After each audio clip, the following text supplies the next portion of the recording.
টঙ্গীর তুরাগ নদের তীরে বিশ্ব ইজতেমার শেষ ধাপ শুরু হয়েছে আজ ভোর থেকে। এ পর্যায়ে অংশ নিচ্ছেন মাওলানা সাদ কান্দুলবির অনুসারীরা। সেখান থেকে বিস্তারিত জানাতে যুক্ত হচ্ছেন সহকর্মী মনুল ইসলাম মিন্টু। ফজরের নামাজের পর থেকেই তো আম্বয়ানের মধ্য দিয়ে বিশ্ব ইজতেমার দ্বিতীয় পর্ব আজ থেকে শুরু হয়েছে।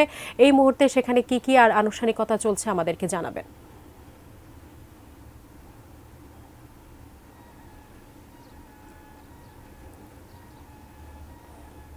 রৌদ্রোজ্জ্বল পরিবেশ এবং ধর্মীয় ভাবগাম্ভীর্যের মধ্য দিয়ে ৫৮তম বিশ্ব ইজতেমার যে তৃতীয় ধাপের যে আনুষ্ঠানিকতা, সেটি ফজরের নামাজের পর অর্থাৎ ভোর ৬টার সময় সেটির আনুষ্ঠানিকতা শুরু হয়ে গেছে।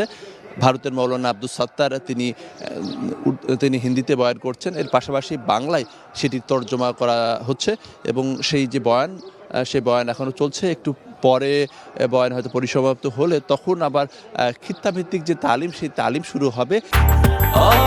ব্রেকফাস্ট, টিফিন কিংবা স্ন্যাক টাইমে মজাদার আয়োজন মানে অল টাইম ব্রেড। এরপরে যে জুমার নামাজের প্রস্তুতি, সেই জুমার নামাজের প্রস্তুতি লাখো মুসল্লি এখনও তুরাগ তীরে ছুটছেন। কেউ আসছেন বিশ্ব ইজতেমায় অংশ নেওয়ার জন্য, কেউ আসছেন যে বিভিন্ন জায়গা থেকে আত্মীয়স্বজন এসেছেন তাদের সাথে দেখা করার জন্য, আবার সেই সঙ্গে জুম্মার নামাজ আদায় করার জন্য সেই চেষ্টাও রয়েছে। তবে আমরা লক্ষ্য করছি যে তুলনামূলকভাবে এই পর্বে মুসল্লিদের যে ভিড় বা চাপ সেটি কিছুটা কম রয়েছে। ফলে যারা এসেছেন তারা অনেকটা স্বাচ্ছন্দ্যেই তাদের যে ধর্মীয় হুকুম আকম এবং যে শিক্ষা, সেই শিক্ষা কিন্তু গ্রহণ করতে পারছেন। আনুষ্ঠানিকভাবে আজকে শুরু হলেও বলা যায় যে গতকাল থেকেই যে বয়ান, সেই বয়ানগুলো কিন্তু চলছে। আর প্রতি পর্বের মতো এবারও বাড়তি নিরাপত্তা ব্যবস্থা নেওয়া হয়েছে।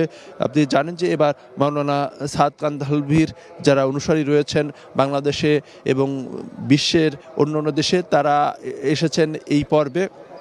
তবে আখেরি মোনাজাতে যখন অংশ নেওয়া, সেক্ষেত্রে কিন্তু আসলে বলা যায় যে কোনো শ্রেণী পেশার ভেদাভেদ থাকে না, সবাই কিন্তু আখেরি মোনাজাতে অংশ নেন। তবে সেই আখেরি মোনাজাত সেটি রোববার অনুষ্ঠিত হবে।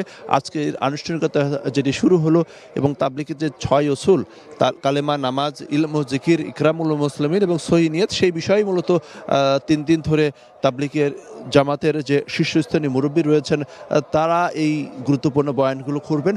আর বরাবরের মতো এবারও বাড়তি নিরাপত্তা ব্যবস্থা নেওয়া হয়েছে।